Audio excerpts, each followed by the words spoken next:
ਅਸੀਂ ਵੀ ਤੁਹਾਨੂੰ ਇੱਕ ਗੱਲ ਕਹਾਂਗੇ ਮੌਲਾਨਾ ਰੂਮੀ ਦੀ ਤਰ੍ਹਾਂ, ਜੇ ਤੁਹਾਡੇ ਰਸਤੇ 'ਚ ਮੁਸੀਬਤ ਹੈ ਨਾ, ਪਰੇਸ਼ਾਨੀ ਹੈ, ਤੁਸੀਂ ਵੀ ਸੱਚੇ ਦਿਲੋਂ ਦੁਆ ਕਰੋ, ਫਿਰ ਕਦਮ ਵਧਾਓ। ਬਾਕੀ ਅਸੀਂ ਖੜੇ ਹਾਂ ਤੁਹਾਡੇ ਨਾਲ, ਅਸੀਂ ਖੜੇ ਹਾਂ ਤੁਹਾਨੂੰ ਹਿੰਮਤ ਦੇਣ ਨੂੰ, ਹੌਸਲਾ ਦੇਣ ਨੂੰ, ਤੁਹਾਡਾ ਸਾਥ ਦੇਣ ਨੂੰ ਖੜੇ ਹਾਂ। ਡਰਨ ਦੀ ਲੋੜ ਨਹੀਂ। ਹਰ ਤਰ੍ਹਾਂ ਦੀ ਮੁਸੀਬਤ ਜਦ ਤੱਕ ਦੂਰ ਨਹੀਂ ਹੋ ਜਾਏਗੀ, ਇਹ ਤੋਂ ਪਾਰ ਨਹੀਂ ਲੈ ਜਾਵਾਂਗੇ, ਅਸੀਂ ਤੁਹਾਡਾ ਸਾਥ ਨਹੀਂ ਛੱਡਾਂਗੇ। ਸਮਝਦੇ ਹੋ? ਕਿਉਂਕਿ ਪਿਆਰ ਕਾਹਦਾ ਕਿ ਮੁਸੀਬਤਾਂ ਨੂੰ ਦੇਖ ਕੇ ਡਰ ਕੇ ਪਿੱਛੇ ਹੋ ਗਏ। ਸਮਝਦੇ ਹੋ ਕਿ ਨਹੀਂ? ਦੱਸਿਆ ਨਾ ਨੱਥੂ ਲਾਲ ਦੀ ਗੱਲ ਕਿ ਆਪਣੇ ਦੋਸਤ ਨੂੰ ਕਹਿੰਦਾ ਯਾਰ ਮੈਂ ਤੈਨੂੰ ਬੜਾ ਪਿਆਰ ਕਰਦਾ। ਉਹ ਕਹਿੰਦਾ ਕਿੰਨਾ ਕਰਦਾ ਆ? ਕਹਿੰਦਾ ਇੰਨਾ ਕਰਦਾ ਜੇ ਸ਼ੇਰ ਵੀ ਆ ਜਾਵੇ ਉਹਨੂੰ ਵੀ ਲੜ ਪਊ। ਕਈ ਇਦਾਂ ਦੇ ਪਿਆਰ ਹੁੰਦੇ ਆ। ਦੋਸਤ ਬੜਾ ਖੁਸ਼ ਹੈ, ਕਹਿੰਦਾ ਚੱਲ ਤੈਨੂੰ ਖਾਣਾ ਖੁਣਾ ਖਿਲਾਵਾਂ, ਇੰਨਾ ਪਿਆਰ ਮੇਰੇ ਨਾਲ ਕਰਦਾ। ਖਾਣਾ ਖਾਧਾ ਦੋਨਾਂ ਨੇ। ਹੁਣ ਦੋਨੇ ਜਦੋਂ ਤੁਰੇ, ਸ਼ਾਮ ਹੋ ਗਈ, ਅੱਗੇ ਰਸਤੇ ਕੁੱਤਾ ਖੜਾ ਹੈ, ਭੌਂਕ ਰਿਹਾ ਹੈ। ਹੁਣ ਜਦੋਂ ਕੁੱਤਾ ਭੌਂਕਦਾ ਹੋਇਆ ਆਇਆ ਤਾਂ ਨੱਥੂ ਲਾਲ ਨੇ ਧੱਕਾ ਦਿੱਤਾ ਆਪਣੇ ਦੋਸਤ ਨੂੰ ਕੁੱਤੇ ਵੱਲ ਨੂੰ, ਉਹ ਅੱਗੇ ਡਿੱਗਿਆ, ਕੁੱਤੇ ਨੇ ਲੱਤ ਫੜ ਲਈ, ਨੱਥੂ ਲਾਲ ਆਪ ਦੌੜ ਗਿਆ। ਅਗਲੇ ਦਿਨ ਜਦੋਂ ਦੋਸਤ ਮਿਲਿਆ, ਕਹਿੰਦਾ ਯਾਰ ਤੂੰ ਤਾਂ ਕਹਿੰਦਾ ਸੀ ਸ਼ੇਰ ਵੀ ਆ ਗਿਆ ਮੈਂ ਲੜ ਜਾਊਂ, ਤੂੰ ਤਾਂ ਕੁੱਤੇ ਨੂੰ ਦੇਖ ਕੇ ਮੈਨੂੰ ਉਹਦੇ ਅੱਗੇ ਧੱਕਾ ਮਾਰ ਕੇ ਆਪ ਦੌੜ ਗਿਆ, ਮੁਸੀਬਤ ਛੱਡ ਗਿਆ ਮੈਨੂੰ ਨਾ। ਇਹ ਕੀ ਸੀ? ਇਹ ਤੇਰਾ ਪਿਆਰ ਸੀ? ਉਹ ਨੱਥੂ ਲਾਲ ਕਹਿੰਦਾ ਯਾਰ ਸ਼ੇਰ ਦੀ ਗੱਲ ਹੋਈ ਸੀ, ਕੁੱਤੇ ਦੀ ਥੋੜੀ ਹੋਈ ਸੀ। ਜੇ ਸ਼ੇਰ ਹੁੰਦਾ ਤਾਂ ਯਾਦ ਰੱਖ ਮੈਂ ਹੀ ਅੱਗੇ ਹੋਣਾ ਸੀ। ਉਹ ਦੋਸਤ ਕਹਿੰਦਾ ਬਸ ਕਰ, ਪਤਾ ਲੱਗ ਗਿਆ, ਜਿਹੜਾ ਕੁੱਤੇ ਅੱਗੇ ਨਾ ਖੜ ਸਕਿਆ ਉਹ ਨਾ ਸ਼ੇਰ ਅੱਗੇ ਕੀ ਖੜਨਾ ਹੈ। ਇਹ ਦਿਖਾਵੇ ਦਾ ਪਿਆਰ ਹੁੰਦਾ ਹੈ, ਦੁਨੀਆ ਦਾ ਪਿਆਰ ਹੁੰਦਾ, ਕਿਉਂਕਿ ਦੁਨੀਆ ਕਹਿੰਦੀ ਬਹੁਤ ਕੁਛ ਹੈ ਔਰ ਕਰਦੀ ਕੁਛ ਵੀ ਨਹੀਂ। ਪਰ ਜਿਹੜੇ ਫਕੀਰਾਂ ਦੇ ਵਚਨ ਹੁੰਦੇ ਨਾ, ਕਹਿੰਦੇ ਸਲਤ ਵਚਨ ਪਲਟੇ ਨਹੀਂ, ਪਲਟ ਜਰੇ ਬ੍ਰਹਮੰਡ। ਸਾਧੂ ਬੋਲੇ ਸਹਿਜ ਸੁਹਾਓ, ਸਾਧੂ ਕਾ ਬੋਲਾ ਲਜਪਾਲ। ਜਰਾ ਗੌਰ ਕਰਨਾ, ਦਸੀਦਾ ਐਸੇ ਲਜਪਾਲ ਪ੍ਰੀਤ ਨੂੰ ਤੋੜਦੇ ਨਹੀਂ, ਉਹ ਜਿਹਦੀ ਬਾਹ ਫੜ ਲੈਂਦੇ ਉਹਨੂੰ ਛੋੜਦੇ ਨਹੀਂ। ਜੇ ਤੁਸੀਂ ਲਜਪਾਲਾਂ ਦੇ ਦਰ ਤੇ ਬੈਠੇ ਹੋ, ਕੋਈ ਦੁਨੀਆਦਾਰਾਂ ਦੇ ਦਰ ਤੇ ਨਹੀਂ ਬੈਠੇ ਜਿਹੜੇ ਕਹਿਣ ਕੁਛ ਤਾਂ ਕਰਨ ਕੁਛ। ਕਿਉਂਕਿ ਅੱਜ ਕੱਲ੍ਹ ਦਾ ਹਿਸਾਬ ਕਿਤਾਬ ਇਦਾਂ ਦਾ ਹੀ ਹੁੰਦਾ। ਅੱਜ ਕੱਲ੍ਹ ਬਹੁਤ ਇਦਾਂ ਦੇ ਹੈ ਕਿ ਜਿਹੜੇ ਗੱਲਾਂ ਤਾਂ ਬਹੁਤ ਬੜੀਆਂ ਬੜੀਆਂ ਕਰਦੇ ਹੈ, ਪਰ ਹੁੰਦਾ ਕੀ ਹੈ ਪਤਾ? ਕਹਿੰਦੇ ਇੱਕ ਫੌਜੀ ਰਿਟਾਇਰ ਹੋ ਗਿਆ, ਰਿਟਾਇਰ ਹੋਣ ਤੋਂ ਬਾਅਦ ਸਿਆਣਾ ਹੋ ਗਿਆ, 60-65 ਸਾਲ ਦੀ ਉਮਰ ਹੈ। ਇੱਕ ਦਿਨ ਆਪਣੇ ਕਿਸੇ ਦੋਸਤ ਨੂੰ ਮਿਲਣ ਵਾਸਤੇ ਯੂਪੀ ਬਿਹਾਰ ਦੀ ਬੱਸ 'ਤੇ ਬਹਿ ਗਿਆ। ਹੁਣ ਜਦੋਂ ਬੈਠਾ ਬੱਸ ਵਿੱਚ, ਤਾਂ ਬੱਸ ਇੱਕ ਜੰਗਲ 'ਚ ਹੀ ਲੰਘਦੀ ਹੁੰਦੀ ਸੀ। ਉਹ ਜੰਗਲ 'ਚ ਹੁੰਦੇ ਸੀ ਖੁੰਖਾਰ ਡਾਕੂ, ਖੁੰਖਾਰ ਡਾਕੂ। ਹੁਣ ਜਦੋਂ ਸ਼ਾਮ ਹੋਈ ਤਾਂ ਬੱਸ ਵਾਲੇ ਨੇ ਬੱਸ ਰੋਕ ਦਿੱਤੀ। ਤਾਂ ਫੌਜੀ ਨੂੰ ਸੀਗਾ, ਰਿਟਾਇਰ ਹੋ ਚੁੱਕਾ, ਕਿ ਜਲਦੀ ਆਪਣੇ ਦੋਸਤ ਕੋਲ ਪਹੁੰਚਾਂ। ਤਾਂ ਉਹਨੇ ਪੁੱਛਿਆ ਬੱਸ ਕਿਉਂ ਰੋਕੀ? ਕੰਡਕਟਰ ਕਹਿੰਦਾ ਮਹਾਰਾਜ ਤੁਹਾਨੂੰ ਨਹੀਂ ਪਤਾ ਸੂਰਜ ਡੁੱਬਣ ਵਾਲਾ ਹੈ, ਤਾਂ ਅੱਗੇ ਇਲਾਕਾ ਬੜਾ ਖਤਰਨਾਕ ਹੈ, ਰਸਤੇ 'ਚ ਜੰਗਲੀ ਡਾਕੂ ਹੈ, ਜਿਹੜੀ ਵੀ ਬੱਸ ਕਾਰ ਰਾਤ ਨੂੰ ਜਾਂਦੀ ਉਹਨੂੰ ਲੁੱਟ ਲੈਂਦੇ ਹੈ, ਇਸ ਕਰਕੇ ਹੁਣ ਬੱਸ ਸਵੇਰੇ ਚਲੇਗੀ, ਅੱਜ ਦੀ ਰਾਤ ਇੱਥੇ ਆਪਾਂ ਆਰਾਮ ਕਰਨਾ। ਉਹ ਫੌਜੀ ਕਹਿੰਦਾ ਕਮਾਲ ਦੀ ਗੱਲ, ਉਹ ਮੈਨੂੰ ਦੇਖੋ ਮੈਂ ਫੌਜੀ ਹਾਂ, ਆ ਬੰਦੂਕ ਦੇਖੋ ਮੇਰੀ, ਕਿੰਨੀਆਂ ਲੜਾਈਆਂ ਮੈਂ ਲੜੀਆਂ, ਔਰ ਜੇ ਮੇਰੇ ਹੁੰਦਿਆਂ ਵੀ ਡਾਕੂਆਂ ਤੋਂ ਡਰ ਗਏ ਤਾਂ ਮੇਰੇ ਹੋਣ ਦਾ ਫਾਇਦਾ ਕੀ? ਮੈਂ ਹਾਂ ਤੁਹਾਡੀ ਰੱਖਿਆ ਕਰਨ ਨੂੰ, ਚਲਾਓ ਬੱਸ। ਮੈਨੂੰ ਕਾਹਲੀ ਹੈ ਆਪਣੇ ਦੋਸਤ ਕੋਲ ਪਹੁੰਚਣ ਦੀ, ਪੂਰੀ ਰਾਤ ਇੱਥੇ ਪਰੇਸ਼ਾਨ ਹੋਣਾ, ਤੋਰੋ, ਮੈਂ ਬੈਠਾ, ਮੇਰੇ ਹੁੰਦੇ ਡਰਨ ਦੀ ਲੋੜ ਨਹੀਂ।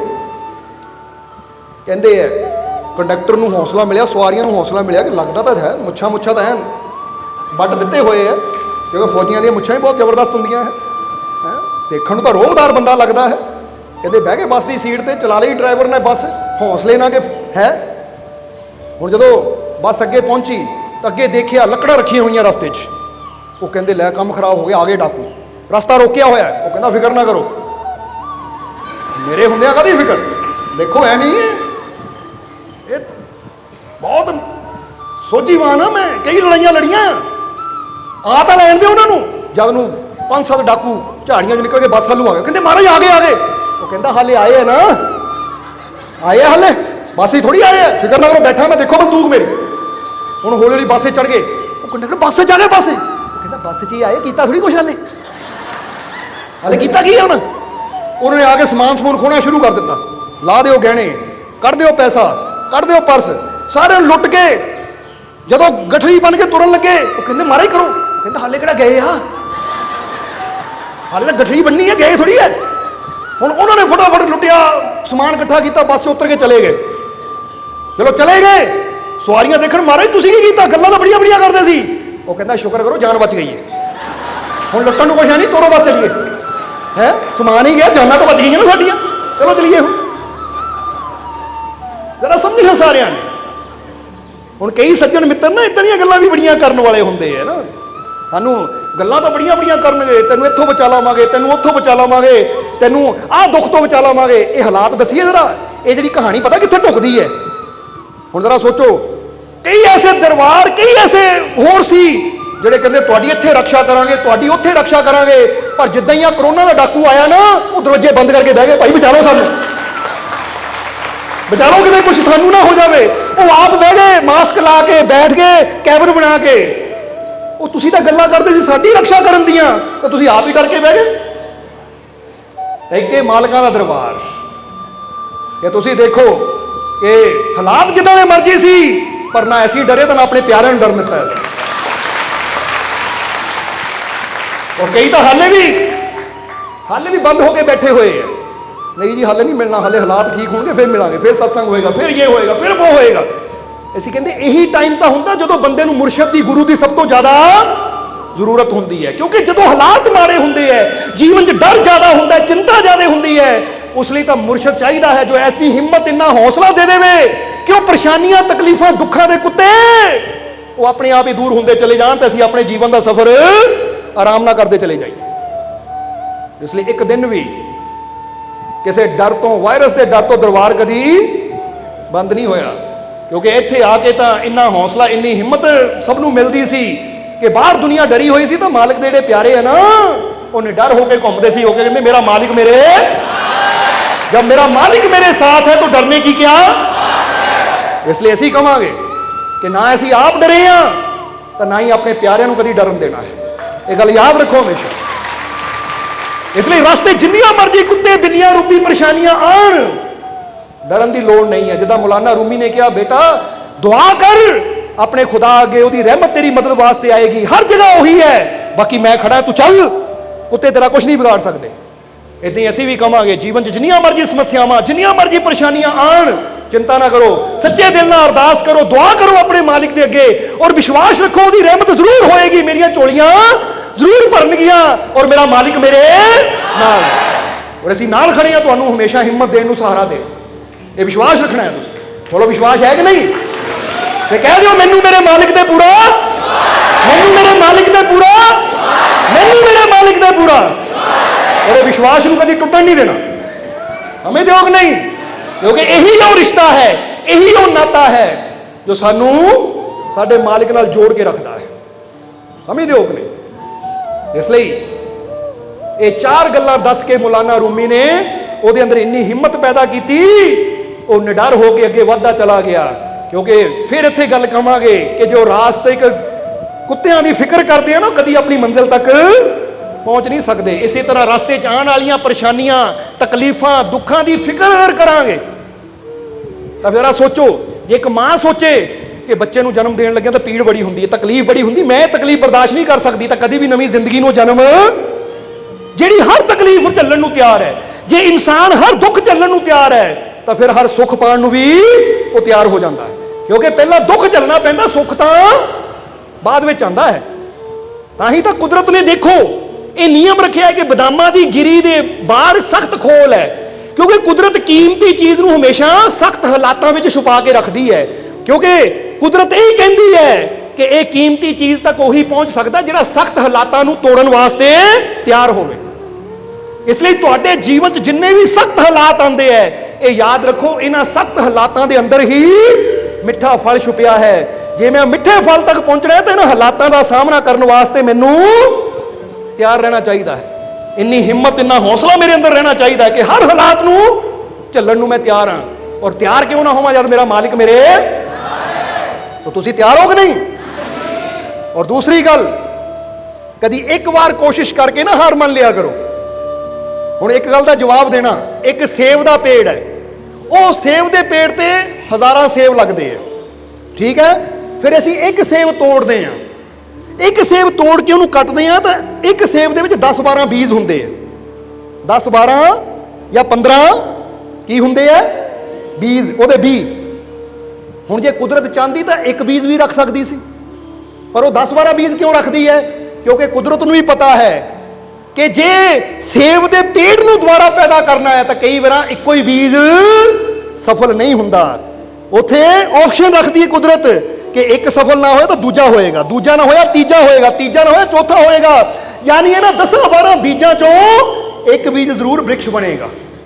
तो कुदरत भी कहती ऑप्शन, ਸੋ ਤੂੰ ਵੀ ਇੱਕ ਕੋਸ਼ਿਸ਼ ਕਰਦਾ, ਮੇਰਾ ਕੰਮ ਨਹੀਂ ਬਣਦਾ, ਇੱਕ ਕੋਸ਼ਿਸ਼ ਕੀਤੀ, ਕੰਮ ਕਰਕੇ ਹਾਰ ਕੇ ਬਹਿ ਗਿਆ, ਤਾਂ ਕੁਦਰਤ ਕਹਿੰਦੀ ਹੈ ਉਹ ਫਲਾਂ ਫਰੂਟਾਂ ਤੋਂ ਨਿਸ਼ਾਨੀਆਂ ਲੈ, ਕਿ ਮੈਂ ਉੱਥੇ ਵੀ ਕਹਿੰਦੀ ਹਾਂ ਕਿ ਤੂੰ ਕੋਸ਼ਿਸ਼ ਕਰ। ਇੱਕ ਅੰਬ ਅੰਦਰ ਇੱਕ ਗੁਠਲੀ ਹੁੰਦੀ ਹੈ, ਪਰ ਉਹ ਇੱਕ ਪੇੜ ਤੇ ਹਜ਼ਾਰਾਂ ਅੰਬ ਕੁਦਰਤ ਕਿਉਂ ਲਾਉਂਦੀ ਹੈ? ਤਾਂ ਕਿ ਜੇ ਇੱਕ ਗੁਠਲੀ ਪੇੜ ਨਾ ਬਣ ਸਕੇ ਦੂਜੀ ਬਣੇ, ਦੂਜੀ ਨਾ ਬਣ ਸਕੇ ਤੀਜੀ ਬਣੇ। ਉਹ ਕਹਿੰਦੇ ਕੋਸ਼ਿਸ਼ ਉਦੋਂ ਤੱਕ ਕਰਦਾ ਰਹਿ ਜਦ ਤੱਕ ਉਹ ਗਿਟਕ ਬ੍ਰਿਕਸ਼ ਨਾ ਬਣ ਜਾਵੇ। ਇੱਥੇ ਤੈਨੂੰ ਵੀ ਕੋਸ਼ਿਸ਼ ਕਰਦੇ ਰਹਿਣਾ ਚਾਹੀਦਾ ਹੈ। ਜੇ ਤੈਨੂੰ ਨੌਕਰੀ ਚਾਹੀਦੀ ਹੈ ਤਾਂ ਇੱਕ ਦੋ ਜਗ੍ਹਾ ਕੋਸ਼ਿਸ਼ ਕਰਕੇ ਹਾਰ ਮੰਨ ਕੇ ਨਾ ਬਹਿ, ਬਲਕਿ ਬਣਾ ਲਾ ਕਿ ਉਦੋਂ ਤੱਕ ਮੈਂ ਕੋਸ਼ਿਸ਼ ਕਰਦੇ ਰਹਿਣਾ ਹੈ ਜਦ ਤੱਕ ਮੈਨੂੰ ਕਾਮਯਾਬੀ ਨਹੀਂ ਮਿਲ ਜਾਂਦੀ।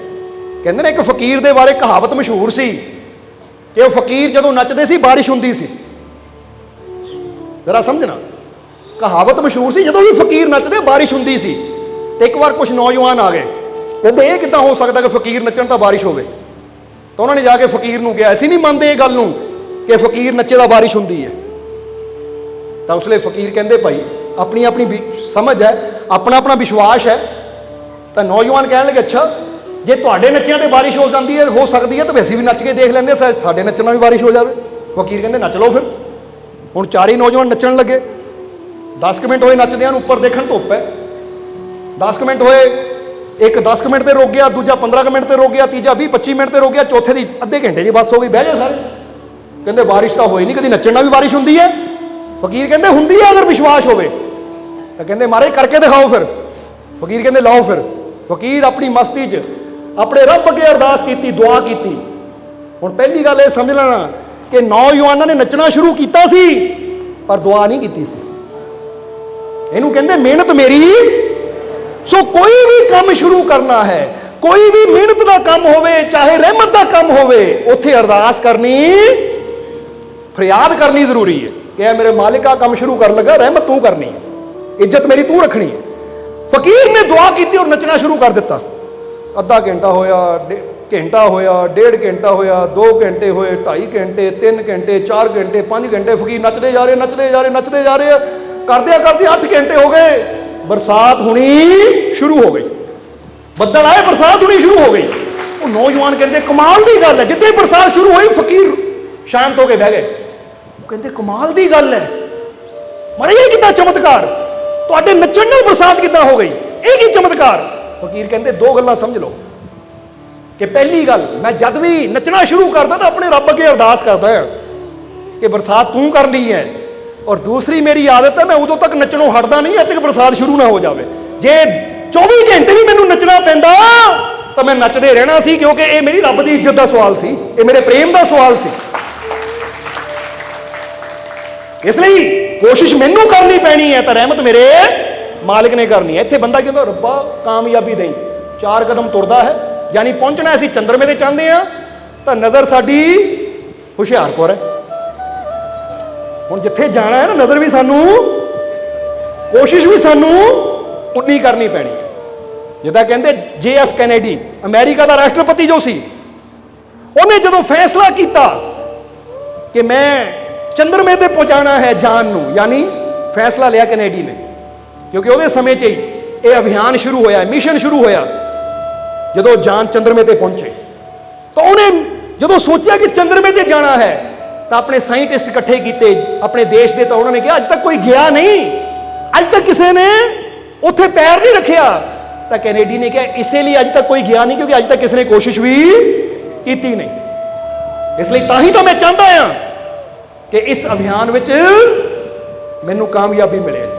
ਸੋ ਤੁਸੀਂ ਜੋ ਕਰ ਸਕਦੇ ਹੋ ਚੰਦਰਮੇ ਤੇ ਪਹੁੰਚਣ ਵਾਸਤੇ ਕਰੋ, ਜਿੰਨਾ ਖਰਚਾ ਆਉਂਦਾ ਹੈ ਮੈਂ ਕਰਨ ਨੂੰ ਤਿਆਰ, ਪਰ ਇਹ ਮਿਸ਼ਨ ਫਤਿਹ ਕਰਨਾ ਹੈ ਕਿਉਂਕਿ ਬਹੁਤ ਬੜਾ ਮਿਸ਼ਨ। ਜਦੋਂ ਇਹ ਸ਼ੁਰੂਆਤ ਹੋਈ ਨਾ ਮਿਸ਼ਨ ਦੀ, ਕਹਿੰਦੇ ਪੂਰੇ ਸੰਸਾਰ ਦੀਆਂ ਨਜ਼ਰਾਂ ਉੱਥੇ ਸੀ ਕਿ ਲੈ ਵੀ ਅਮਰੀਕਾ ਚੰਦਰਮੇ ਤੇ ਜਾਣ ਦੀ ਕੋਸ਼ਿਸ਼ ਕਰ ਰਿਹਾ ਹੈ, ਹੁਣ ਕੀ ਬਣੇਗਾ, ਕੀ ਉਹ ਸਫਲ ਹੋਏਗਾ ਕਿ ਨਹੀਂ। ਤਾਂ ਜਿਹੜੇ ਵਿਰੋਧੀ ਪਾਰਟੀ ਵਾਲੇ ਸੀ ਉਹਨਾਂ ਨੇ ਬੜਾ ਵਿਰੋਧ ਕੀਤਾ ਕਿ ਪੈਸੇ ਦੀ ਬਰਬਾਦੀ ਹੈ, ਸਮੇਂ ਦੀ ਬਰਬਾਦੀ ਹੈ, ਅੱਜ ਤੱਕ ਕੋਈ ਚੰਦਰਮੇ ਤੇ ਨਹੀਂ ਗਿਆ, ਚੰਦਰਮੇ ਤੇ ਕੋਈ ਜਾ ਹੀ ਨਹੀਂ ਸਕਦਾ।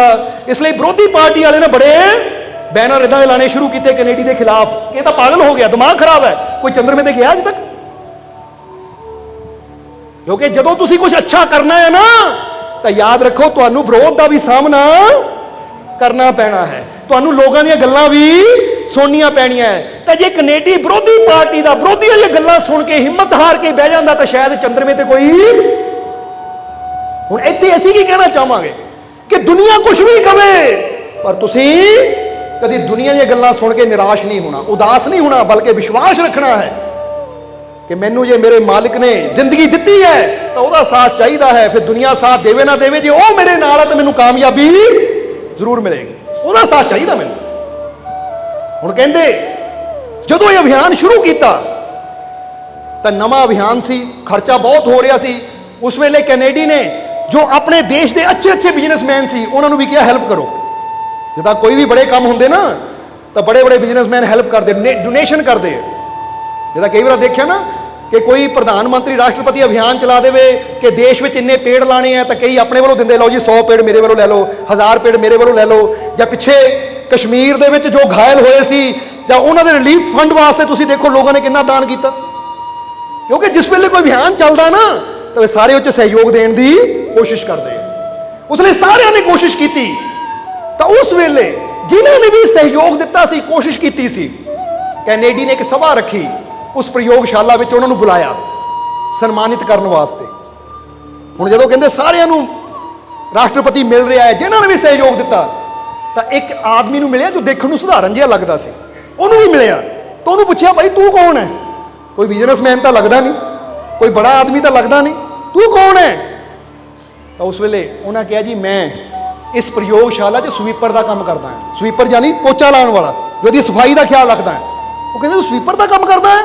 ਉਹ ਕਹਿੰਦਾ ਕੰਮ ਬੇਸ਼ੱਕ ਮੈਂ ਸਵੀਪਰ ਦਾ ਕਰਦਾ ਹਾਂ, ਪਰ ਇਸ ਬਹੁਤ ਬੜੇ ਮਿਸ਼ਨ ਵਿੱਚ ਮੈਂ ਵੀ ਸਹਿਯੋਗ ਦੇ ਰਿਹਾ। ਪੁੱਛਿਆ ਕਿੰਨਾ ਸਹਿਯੋਗ ਦਿੱਤਾ? ਤਾਂ ਉਹਨਾਂ ਦੱਸਿਆ ਕਿ ਆਪਣੀ ਜਮ੍ਹਾਂ ਪੂੰਜੀ ਦਾ $1000, ਉਸ ਵੇਲੇ ਬਹੁਤ ਹੁੰਦਾ ਸੀ, $1000 ਇਹ ਸਵੀਪਰ ਨੇ ਵੀ ਜੋੜ ਕੇ ਰੱਖਿਆ ਸੀ, ਉਹ ਵੀ ਇਸ ਅਭਿਆਨ ਵਿੱਚ ਦਿੱਤਾ। ਉਹ ਕਹਿੰਦਾ ਜੀ ਮੈਂ ਇਸ ਬਹੁਤ ਬੜੇ ਮਿਸ਼ਨ ਵਿੱਚ ਸਹਿਯੋਗ ਦੇ ਰਿਹਾ ਹਾਂ। ਕੈਨੇਡੀ ਨੇ ਕਹਿੰਦੇ ਸਪੈਸ਼ਲ ਉਹਨੂੰ ਹੱਥ ਮਿਲਾ ਕੇ ਗੱਲ ਨਾ ਲਾਇਆ। ਕਿਉਂ ਗੱਲ ਨਾ ਲਾਇਆ? ਕਿ ਇੱਕ ਇਹ ਵੀ ਸਮਝ ਸਕਦਾ ਸੀ ਮੈਂ ਤਾਂ ਇੱਕ ਸਵੀਪਰ ਹਾਂ, ਯਾਨੀ ਪੋਚਾ ਲਾਉਣ ਵਾਲਾ, ਸਫਾਈ ਕਰਮਚਾਰੀ ਹਾਂ ਮੈਂ। ਉਹ ਇਦਾਂ ਵੀ ਸਮਝ ਸਕਦਾ ਸੀ, ਪਰ ਉਹਨੇ ਇਹ ਨਹੀਂ ਸਮਝਿਆ ਕਿ ਮੈਂ ਕੋਈ ਬਹੁਤ ਛੋਟਾ ਸਫਾਈ ਕਰਮਚਾਰੀ ਹਾਂ, ਬਲਕਿ ਉਹਨੇ ਕੀ ਸਮਝਿਆ ਕਿ ਮੈਂ ਇਸ ਬਹੁਤ ਬੜੇ ਮਿਸ਼ਨ ਦਾ ਇੱਕ ਹਿੱਸਾ ਹਾਂ, ਮੈਂ ਵੀ ਇਹ 'ਚ ਸਹਿਯੋਗ ਦੇ ਰਿਹਾ ਹਾਂ ਇਹ ਮਿਸ਼ਨ ਨੂੰ ਸਫਲ ਕਰਨ ਵਿੱਚ। ਕਿਉਂਕਿ ਜਿੱਦਾਂ ਦੀ ਇਨਸਾਨ ਦੀ ਸੋਚ ਹੁੰਦੀ ਹੈ ਨਾ, ਜੇ ਤੁਸੀਂ ਕੋਈ ਛੋਟਾ ਵੀ ਕੰਮ ਕਰਦੇ ਹੋ ਤਾਂ ਯਾਦ ਰੱਖੋ, ਛੋਟਾ ਕੰਮ ਕਰਕੇ ਵੀ ਆਪਣੇ ਆਪ ਨੂੰ ਛੋਟਾ ਨਾ ਸਮਝੋ, ਬਲਕਿ ਇਹ ਸੋਚੋ ਇਹ ਸੰਸਾਰ ਨੂੰ ਸੁੰਦਰ ਬਣਾਉਣ ਵਿੱਚ, ਇਹ ਸੰਸਾਰ ਨੂੰ ਖੂਬਸੂਰਤ ਬਣਾਉਣ ਵਿੱਚ ਮੈਂ ਵੀ ਇਹ ਰੱਬ ਦੇ ਬਹੁਤ ਬੜੇ ਮਿਸ਼ਨ ਵਿੱਚ ਸਹਿਯੋਗ ਦੇ ਰਿਹਾ ਹਾਂ। ਔਰ ਮੈਂ ਕੋਸ਼ਿਸ਼ ਕਰਾਂ ਸਭ ਨੂੰ ਖੁਸ਼ੀ ਦੇਵਾਂ, ਸਭ ਦੇ ਨਾਲ ਅੱਛਾ ਬੋਲਾਂ, ਤਾਂ ਕਿ ਕਮ ਸੇ ਕਮ ਮੈਂ ਰੱਬ ਦੇ ਬਣਾਏ ਸੰਸਾਰ 'ਚ ਕੁਛ ਐਸਾ ਤਾਂ ਕਰਾਂ ਜਿਨ੍ਹਾਂ ਦੂਜਿਆਂ ਨੂੰ ਖੁਸ਼ੀ ਮਿਲੇ, ਤਾਂ ਮੈਂ ਵੀ ਕਹਿ ਸਕਾਂ ਕਿ ਇਹ ਮਾਲਿਕ ਹੈ, ਪ੍ਰਮਾਤਮਾ ਹੈ, ਪ੍ਰਭੂ ਮੈਂ ਵੀ ਤੇਰੇ ਇਸ ਮਹਾਨ ਮਿਸ਼ਨ ਵਿੱਚ ਤੇਰਾ ਸਹਿਯੋਗ ਦੇ ਰਿਹਾ। ਜਾਂ ਇਹਨੂੰ ਇਦਾਂ ਸਮਝ ਲਓ ਕਿ ਜਿੱਦਾਂ ਦੱਸਿਆ ਕਿ ਹੁਣ 2 ਅਕਤੂਬਰ ਦਾ ਦਿਨ ਆ ਰਿਹਾ ਕਿ ਨਹੀਂ, ਕਿਉਂਕਿ ਅੱਜ 19 ਅਗਸਤ ਹੋ ਗਈ ਹੈ। ਹੁਣ 2 ਅਕਤੂਬਰ ਦਾ ਦਿਨ ਆ ਰਿਹਾ, ਬੜੇ ਮਾਲਕਾਂ ਦਾ ਬੀਬੀ ਹਜ਼ੂਰ ਦਾ ਮਹਾਨ ਪਵਿੱਤਰ ਪ੍ਰਗਟ ਦਿਵਸ। ਔਰ ਉਸ ਦੇ ਨਾਲ ਹੀ ਜੋ 171 ਫੁੱਟ ਉੱਚਾ ਨਿਸ਼ਾਨ ਸਾਹਿਬ, ਉਹ ਵੀ ਪਹਿਲੀ ਵਾਰ ਚੜ੍ਹਨਾ ਹੈ। ਸਮਝ ਲੈ ਦਿਨ ਬਹੁਤ ਖਾਸ ਹੈ। ਔਰ ਇੱਥੇ ਤੁਹਾਨੂੰ ਵੀ ਇਹ ਕਹਿਣਾ ਚਾਹਾਂਗੇ ਕਿ ਇਹ ਖਾਸ ਦਿਨ, ਇਹ ਬਹੁਤ ਮਹਾਨ ਦਿਨ ਹੈ, ਬਹੁਤ ਬੜਾ ਦਿਨ ਹੈ। ਔਰ ਜਿਹੜੇ ਬੜੇ ਦਿਨ ਹੁੰਦੇ ਨਾ, ਇਹ ਤੁਹਾਡੇ ਵਰਗੇ ਪਿਆਰਿਆਂ ਦੇ ਸਹਿਯੋਗ ਨਾਲ ਹੀ ਸੰਪੂਰਨ ਹੁੰਦੇ ਆ। ਔਰ ਸਾਡਾ ਇੱਕ ਮਕਸਦ ਹੈ, ਜਿੱਦਾਂ ਪਹਿਲਾਂ ਹੀ ਦੱਸਿਆ, ਕਿ ਇਹ ਸੰਸਾਰ ਨੂੰ ਖੁਸ਼ੀਆਂ ਦੇ ਨਾਲ, ਆਨੰਦ ਨਾਲ, ਪ੍ਰੇਮ ਦੇ ਨਾਲ, ਸ਼ਾਂਤੀ ਦੇ ਨਾਲ ਭਰਪੂਰ ਕਰੀਏ। ਇਹ ਸਾਡਾ ਬਹੁਤ ਬੜਾ ਮਿਸ਼ਨ ਹੈ। ਅਸੀਂ ਚਾਹਾਂਗੇ ਤੁਸੀਂ ਵੀ ਸਾਡਾ ਸਹਿਯੋਗ ਦੇਵੋ ਕਿ ਅਸੀਂ ਵੀ ਮਾਲਕਾਂ ਦੇ ਬਹੁਤ ਬੜੇ ਮਿਸ਼ਨ ਵਿੱਚ ਆਪਣੇ ਵੱਲੋਂ ਪੂਰਾ ਸਹਿਯੋਗ ਦੇ ਰਹੇ। ਚਾਹੇ ਕੰਮ ਸਾਡਾ ਕੋਈ ਵੀ ਹੋਵੇ, ਕੰਮ ਚਾਹੇ ਦਿਹਾੜੀ ਕਰਨਾ ਹੀ ਹੋਵੇ, ਜਿੱਦਾਂ ਉਹ ਸਵੀਪਰ ਨੇ ਕਿਹਾ ਕਿ ਬਹੁਤ ਬੜੇ ਮਿਸ਼ਨ ਵਿੱਚ ਮੈਂ ਵੀ ਯੋਗਦਾਨ ਪਾ ਰਿਹਾ।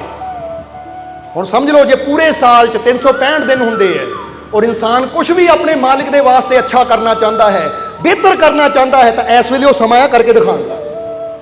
ਸਮਝਦੇ ਹੋ ਕਿ ਨਹੀਂ? ਕਿਉਂਕਿ ਚੀਜ਼ ਉਹੀ ਜੋ ਟਾਈਮ ਸਿਰ ਅਸੀਂ ਕਰੀਏ, ਕਿਉਂਕਿ ਜਦੋਂ ਟਾਈਮ ਸਿਰ ਉਹ ਚੀਜ਼ ਹੁੰਦੀ ਹੈ ਤਾਂ ਫਿਰ ਉਹ ਆਨੰਦ ਵੀ ਕਈ ਗੁਣਾ ਵੱਧ ਜਾਂਦਾ ਹੈ। ਇਸ ਲਈ ਆਪਣੇ ਆਪ ਨੂੰ ਵੀ ਤਿਆਰ ਰੱਖੋ ਕਿ ਵੈਸੇ ਵੀ ਮਾਲਕਾਂ ਦੇ ਇਸ ਮਹਾਨ ਕੰਮ ਵਿੱਚ, ਕਿਉਂਕਿ ਉਹ ਸਭ ਦੇ ਜੀਵਨ 'ਚ ਆਨੰਦ, ਸਭ ਦੇ ਜੀਵਨ 'ਚ ਸ਼ਾਂਤੀ, ਸਭ ਦੇ ਜੀਵਨ 'ਚ ਪਿਆਰ ਭਰਨਾ ਚਾਹੁੰਦੇ ਹੈ। ਇਹ ਸਮਾਜ ਨੂੰ ਨਸ਼ਾ ਮੁਕਤ ਬਣਾਉਣਾ ਚਾਹੁੰਦੇ ਹੈ, ਸਭ ਨੂੰ ਹਿੰਮਤ ਹੌਸਲੇ ਨਾਲ ਭਰਪੂਰ ਕਰਨਾ ਚਾਹੁੰਦੇ ਹੈ।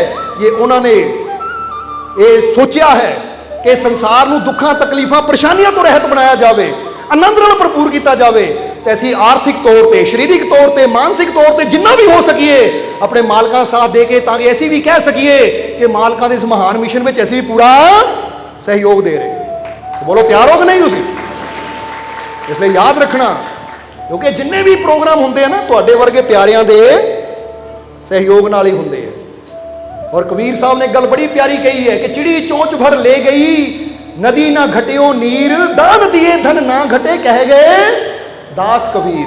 ਕਬੀਰ ਸਾਹਿਬ ਕਹਿੰਦੇ ਅਗਰ ਲੌਜਿਕ ਦੇਖਿਆ ਜਾਵੇ, ਅਸੀਂ ਇੱਥੇ ਆਪਣੇ ਵੱਲੋਂ ਕਹਿ ਰਹੇ ਹਾਂ, ਇਹ ਕਬੀਰ ਸਾਹਿਬ ਨੇ ਨਹੀਂ ਕਿਹਾ ਲੌਜਿਕ, ਅਗਰ ਲੌਜਿਕ ਦੇਖਿਆ ਜਾਵੇ ਤਾਂ ਇੱਕ ਬੰਦੇ ਦੀ ਜੇਬ 'ਚ 1000 ਰੁਪਇਆ ਹੈ, ਉਹ 500 ਦਾਨ ਕਰਦਾ ਤਾਂ ਤਰਕ ਕਹਿੰਦਾ ਹੈ 500 ਘਟ ਗਿਆ, ਕਿਉਂਕਿ 500 ਦਾਨ ਕੀਤਾ 500 ਘਟ ਗਿਆ।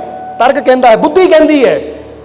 ਪਰ ਜੇ ਕਹਿੰਦੇ ਆ ਪ੍ਰਮਾਤਮਾ ਦਾ ਵਿਸ਼ਵਾਸ ਦੇਖਿਆ ਜਾਵੇ ਤਾਂ ਕੁਰਾਨ ਦੇ ਅੰਦਰ, ਗੀਤਾ ਦੇ ਅੰਦਰ, ਬਾਈਬਲ ਦੇ ਅੰਦਰ, ਗੁਰਬਾਣੀ ਦੇ ਅੰਦਰ, ਹਰ ਧਾਰਮਿਕ ਸ਼ਾਸਤਰ ਦੇ ਅੰਦਰ ਲਿਖਿਆ ਹੈ ਕਿ ਜੇ ਤੂੰ ਰੱਬ ਦੀ ਖਾਤਰ ਦਾਨ ਪੁੰਨ ਕਰਦਾ ਆ ਤਾਂ ਪ੍ਰਮਾਤਮਾ ਕਹਿੰਦਾ ਹੈ ਕਿ ਦਾਨ ਕੀਤਿਆ ਕਦੀ ਘਟਦਾ ਨਹੀਂ ਹੈ, ਕਈ ਗੁਣਾ ਹੋ ਕੇ ਵਾਪਸ ਆਂਦਾ ਵੀ ਹੈ।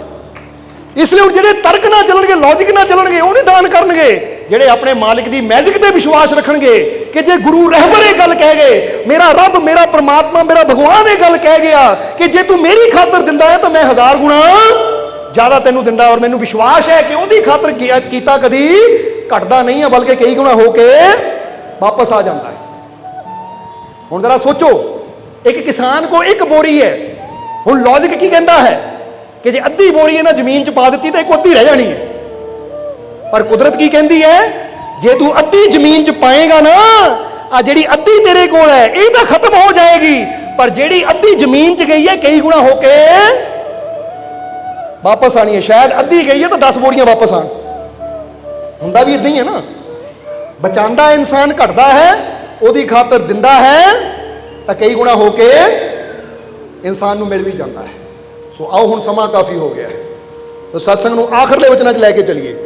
ਤੇ ਇਹ ਗੱਲ ਜਾਣਨਾ ਚਾਹਾਂਗੇ ਕਿ ਸਾਡੇ ਇਸ ਮਿਸ਼ਨ ਵਿੱਚ ਯਾਨੀ ਚਾਰੋਂ ਤਰਫ ਪ੍ਰੇਮ ਹੋਵੇ, ਆਨੰਦ ਹੋਵੇ, ਸ਼ਾਂਤੀ ਹੋਵੇ, ਸਕੂਨ ਹੋਵੇ, ਖੁਸ਼ੀ ਹੋਵੇ, ਤੰਦਰੁਸਤੀ ਹੋਵੇ, ਹਸੀ ਹੋਵੇ, ਪਿਆਰ ਹੋਵੇ, ਕੌਣ ਕੌਣ ਹੈ ਸਾਡਾ ਸਾਥ ਦੇਣ ਵਾਲਾ? ਇਹ ਦਿਲੋਂ ਕਹਿ ਰਹੇ ਹੋ ਤਾਂ ਫਿਰ ਬਸ ਦਿਖਾ ਦਿਓ ਕਿ ਅਸੀਂ ਆਪਣੇ ਮਾਲਿਕ ਦੀ ਖਾਤਰ, ਇਹ ਮਿਸ਼ਨ ਨੂੰ ਪੂਰਾ ਕਰਨ ਦੀ ਖਾਤਰ ਕੀ ਕਰ ਸਕਦੇ ਹਾਂ। ਔਰ ਯਾਦ ਰੱਖੋ 2 ਅਕਤੂਬਰ ਨੇੜੇ ਹੀ ਆ ਰਹੀ ਹੈ, ਕਿਉਂਕਿ ਜਿੱਦਾਂ ਫਿਰ ਕਵਾਂਗੇ ਕਿ ਤੁਹਾਨੂੰ ਆਪਣਾ ਮੰਨਦੇ ਆ ਔਰ ਸਾਨੂੰ ਪੂਰਾ ਵਿਸ਼ਵਾਸ ਹੈ ਕਿ ਤੁਸੀਂ ਸਾਡੇ, ਅਸੀਂ ਤਾਂ ਹਮੇਸ਼ਾ ਕਹੀਦਾ ਕਿ ਅਸੀਂ ਤੁਹਾਡੇ, ਪਰ ਇੱਥੇ ਸਾਨੂੰ ਵੀ ਕਵਾਂਗੇ ਜਿੱਦਾਂ ਹੀ ਕਹਿੰਦਾ ਵਿਸ਼ਵਾਸ ਕਰੋ ਕਿ ਮੇਰਾ ਮਾਲਿਕ ਮੇਰੇ, ਅਸੀਂ ਵਿਸ਼ਵਾਸ ਨਾ ਕਵਾਂਗੇ ਵਾਕਈ ਸਾਨੂੰ ਵਿਸ਼ਵਾਸ ਹੈ ਤੁਸੀਂ ਸਾਡੇ ਨਾਲ ਹੀ, ਔਰ ਅਸੀਂ ਤਾਂ ਤੁਹਾਡੇ ਨਾਲ ਹੀ ਹਾਂ। ਕਿਉਂਕਿ ਯਾਦ ਰੱਖਣਾ, ਇਨਸਾਨ ਦੇ ਦਿਮਾਗ 'ਚ ਹੁੰਦਾ ਕਿ ਕਦੀ ਨਾ ਕਦੀ ਮੈਂ ਕੁਝ ਕਰਾਂ, ਤਾਂ ਹੀ ਕਿਹਾ ਕਿ ਪੂਰੇ ਸਾਲ ਦੇ ਵਿੱਚ ਕਦੀ ਨਾ ਕਦੀ ਮਨ 'ਚ ਕੁਛ ਤਾਂ ਮੈਂ ਕਰਾਂ, ਤਾਂ ਸਮਝ ਲਓ ਹੁਣ ਉਹ ਕਰਨ ਦਾ ਟਾਈਮ, ਅਸੀਂ ਕੀ ਵੱਧ ਚੜ ਕੇ ਕਰ ਸਕਦੇ ਹਾਂ ਤਾਂ ਕਿ ਇਹਨੂੰ ਸ਼ਾਨਦਾਰ ਬਣਾਈਏ, ਇਹ ਮੌਕੇ ਨੂੰ ਇੰਨਾ ਸ਼ਾਨਦਾਰ ਬਣਾਈਏ ਕਿ ਹਜ਼ਾਰਾਂ ਤੱਕ ਇਹ ਰਹਿਮਤ ਪਹੁੰਚੇ, ਇਹ ਬਖਸ਼ਿਸ਼ ਪਹੁੰਚੇ, ਹਜ਼ਾਰਾਂ ਨੂੰ ਖੁਸ਼ੀਆਂ ਮਿਲਣ, ਹਜ਼ਾਰਾਂ ਤੱਕ ਉਹ ਮਾਲਿਕ ਦੀ ਕਿਰਪਾ ਪਹੁੰਚੇ ਕਿ ਹਜ਼ਾਰਾਂ ਦਾ ਜੀਵਨ ਬਦਲ ਜਾਵੇ। ਔਰ ਇਹ ਬਦਲੇਗਾ ਕਿਉਂਕਿ ਯਕੀਨ ਹੈ ਆਪਣੇ ਮਾਲਿਕ ਤੇ, ਯਕੀਨ ਹੈ ਆਪਣੇ ਮਾਲਿਕ ਦੀ ਰਹਿਮਤ ਤੇ। ਬਸ ਤੁਸੀਂ ਵੀ ਯਕੀਨ ਕਰਨਾ ਹੈ, ਵਿਸ਼ਵਾਸ ਕਰਨਾ ਹੈ, ਤਾਂ ਜੀਵਨ 'ਚ ਤੁਹਾਨੂੰ ਵੀ ਕਦੀ ਕੋਈ ਕਮੀ ਨਹੀਂ ਆਏਗੀ। ਹੁਣ ਉਹ ਸ਼ਬਦ ਨੂੰ ਪੂਰਾ ਕਰੀਏ, ਫਿਰ ਸਤਸੰਗ ਦੀ ਸਮਾਪਤੀ ਕਰਾਂਗੇ ਕਿ ਜਿਹੜਾ ਰੱਬ ਦੀ ਬੰਦਗੀ ਨਹੀਂ ਕਰਦਾ ਉਹ ਕੱਖਾਂ ਵਾਂਗੋਂ ਰੁੱਲ ਜਾਂਦਾ, ਉਹਨੂੰ ਜਗ ਤੇ ਖੁਸ਼ੀਆਂ ਮਿਲਦੀਆਂ ਨਹੀਂ ਜਿਹੜਾ ਸਬਰ ਸ਼ੁਕਰ ਨੂੰ ਭੁੱਲ ਜਾਂਦਾ। ਜਿਹੜਾ ਕਰਦਾ ਨੇਕੀਆਂ ਸਭ ਦੇ ਨਾਲ, ਪੈ ਰੱਬ ਦੇ ਘਰ ਉਹਦਾ ਮੁੱਲ ਜਾਂਦਾ। ਜਿਹੜਾ ਨੇਕੀਆਂ ਕਰਦਾ ਸਭ ਦੇ ਨਾਲ, ਪੈ ਰੱਬ ਦੇ ਘਰ ਉਹਦਾ ਮੁੱਲ ਜਾਂਦਾ। ਜੋ ਸੋਹਬਤ ਕਰਦਾ ਫਕਰਾਂ ਦੀ, ਬੂਹਾ ਰਹਿਮਤਾਂ ਵਾਲਾ ਖੁੱਲ ਜਾਂਦਾ। ਯਾਦ ਰੱਖਣਾ ਕਿ ਜਿਹੜਾ ਸਭ ਦੇ ਨਾਲ ਨੇਕੀਆਂ ਕਰਦਾ ਹੈ ਨਾ, ਸਭ ਦੇ ਨਾਲ ਅੱਛਾ ਕਰਦਾ ਹੈ, ਫਿਰ ਰੱਬ ਦੇ ਘਰ ਕੀਮਤ ਵੀ ਉਹਦੀ ਪੈਂਦੀ ਹੈ ਕਿ ਨੇਕ ਬੰਦਾ ਆ।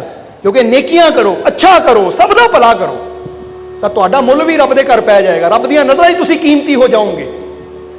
ਔਰ ਲਾਸਟ ਵਿੱਚ ਲਾਈਨ ਕੀ ਕਹਿੰਦੀ ਹੈ, ਜਿਹੜਾ ਸੋਹਬਤ ਕਰਦਾ ਫਕਰਾਂ ਦੀ, ਬੂਹਾ ਰਹਿਮਤਾਂ ਵਾਲਾ ਫਿਰ ਖੁੱਲ ਜਾਂਦਾ। ਕਿ ਜਿਹੜਾ ਸੰਤਾਂ ਫਕੀਰਾਂ ਦੀ ਸੋਹਬਤ ਕਰਦਾ ਹੈ, ਐਸਿਆਂ ਵਾਸਤੇ ਹੀ ਰਹਿਮਤ ਦਾ ਦਰਵਾਜ਼ਾ ਖੁੱਲ ਜਾਂਦਾ ਹੈ। ਸੋ ਸਮਝ ਲਓ ਕਿ ਅੱਜ ਅਸੀਂ ਵੀ ਆਪਣੇ ਮਾਲਕਾਂ ਦੀ ਸੋਹਬਤ 'ਚ ਬੈਠੇ ਹਾਂ, ਉਹਦੇ ਦਰਬਾਰ ਤੇ ਬੈਠੇ ਹਾਂ, ਤਾਂ ਵਿਸ਼ਵਾਸ ਕਰੋ ਮੇਰੇ ਵਾਸਤੇ ਰਹਿਮਤਾਂ ਦਾ ਦਰਵਾਜ਼ਾ, ਮੇਰੇ ਵਾਸਤੇ ਰਹਿਮਤਾਂ ਦਾ ਦਰਵਾਜ਼ਾ, ਮੇਰੇ ਵਾਸਤੇ ਰਹਿਮਤਾਂ ਦਾ ਦਰਵਾਜ਼ਾ, ਮੇਰੀਆਂ ਝੋਲੀਆਂ ਰਹਿਮਤਾਂ ਨਾਲ, ਮੇਰੀਆਂ ਝੋਲੀਆਂ ਰਹਿਮਤਾਂ ਨਾਲ, ਮੇਰੀਆਂ ਝੋਲੀਆਂ ਰਹਿਮਤਾਂ ਨਾਲ, मेरियां झोलियां खुशियां नाल, मेरियां झोलियां खुशियां नाल, मेरियां झोलियां खुशियां नाल, मेरे सारे दुख दूर, मेरे सारे दुख दूर, मेरे सारे दुख दूर। तो समझ लो फिर हो गए, ठीक है। और हम आखिरले वचना च यही कहांगे कि अपने मालिक ते विश्वास रखिए, यकीन रखिए। रास्ते दियां मुश्किलां परेशानियां दे कुत्तियां बिल्लियां तो डरन की लोड़ नहीं। बस अपने मालिक के अगे फरियाद करो और विश्वास रखो कि ਉਹਦੇ अगे दुआ कर दी, अरदास कर दी, ਉਹਦੀ रहमत मेरी मदद वास्ते आ रही है और मेरे मालिक की रहमत मेरे ते जरूर होएगी, क्योंकि जब मेरा मालिक मेरे साथ है तो डरने की क्या, फिर उन्होंने कोई डर नहीं। और ये भी गल कहना चाहांगे कि ਜਿਹੜੇ 2 अक्तूबर के प्रोग्राम में सहयोग देने वाले है, उन्होंने झोली फिर एक सन्मान के रूप में रहमत भी पाई जाएगी। इसलिए क्योंकि 20 तरीक तो प्रभात फेरियां भी शुरू हो जानियां है। 1 अक्तूबर को रथ यात्रा शोभा यात्रा भी है। फिर 2 अक्तूबर को तो है ही महान पवित्र दिन, बीबी हजूर और बड़े मालकां का महान पवित्र प्रगट दिवस। और उस दिन नहीं, सवेरे 11 बजे निशान साहब की जो 171 फुट उच्चा तुम सामने देख ही रहे हो कि उस दिन उन्होंने चोले पहनाए जाएंगे और बड़ी शान के नाल फिर वो निशान साहब की चढ़ाई होएगी। हम हमा के आप भी पहुँचना है और उस तो पहला 11वीं भी आनी है और वीरवार भी अगला आ रहा है, ये भी पहुँचने की कोशिश करनी है। और जिदा दसिया कि इसलिए वक्त है कि असीं अपने मालिक की खातर, दरबार की खातर कुछ करिए ताकि इस प्रोग्राम को शानदार ढंग के नाल असीं सैलीब्रेट करिए। और समझ लो कि उस दिन गरीब औरतां, गरीब बच्चों को कपड़े भी दिते जाने हैं या होर भी उदों मैडिकल कैंप भी लगते हैं जिहदे नाल हज़ारां जीवां का फायदा होंदा है। सो ये सब कुछ तुहाडे सहयोग के नाल ही सहयोग दईए और अपने मालिक पर विश्वास रखिए, भरोसा रखिए, यकीन रखिए, तो फिर जीवन च आनंद ही आनंद, खुशियां खुशियां आनगियां, कोई कमी, कोई तोड़, कोई घाट नहीं रह जाएगी। और हुण इन्हां वचनां दे नाल ही असीं अज दे सत्संग की समाप्ति करांगे और अंत में यही उस मालिक के चरणों च अरदास बेनती करांगे कि मालिक तुहानूं सब नूं नाम नाल जुड़न की ताकत देण, तुहानूं नाम जपण की ताकत देण, सेवा सिमरन करन दा, नेक मार्ग ते चलन दा मालिक बल बख्शण। और जिन्ने भी अज जीव उस मालिक के दर ते पहुंचे हैं, मालिक तुहाडी सब की हाज़री अपने चरणों च कबूल करन। और जिहड़े जीव उस मालिक के नाम दियां न्याज़ां लैके आए हैं, जे कोई अपनी तकलीफ दुख की न्याज लैके आया है तो जिस भावना नाल जीव न्याज लैके आया है, मालिक उहदी भावना को पूरा करन, उहदी न्याज को कबूल करन। और जिहड़ा जीव अज खुशी की न्याज लैके आया है, मालिक उहदी खुशी की न्याज को कबूल करन और वो जीव की झोली च इन्नियां खुशियां पा देन कि कदी उहनूं फरियादा करन की लोड़ ही ना पवे। और जिहड़े जीव सेवा च हिस्सा पा रहे हैं, लंगर की सेवा कर रहे हैं या वैसे दरबार की सेवा योगदान देने वाले हैं, मालिक उन्होंने कमाई च भी बरकतां पाण, दिन दुगनी रात चौगनी तरक्की देण और अपनी कृपा, दया, मेहर, रहमत, बख्शिश हमेशा मालिक तुहाडे ते बनाए रखन। तुहानूं सुख, समृद्धि, खुशियां, रहमतां, बरकतां नाल मालिक भरपूर करन। आने वाला समा तुहाडे सब दे वास्ते खुशियां, कामयाबी, सफलता भरिया होवे, यही साडी उस मालिक दे चरणों च अरदास बेनती है। और हुण अंत विच तुहाडे सब दे अंदर वसदे उस मालिक नूं प्रणाम करदे हां। साडा प्रणाम स्वीकार करो। जय मालकां दी।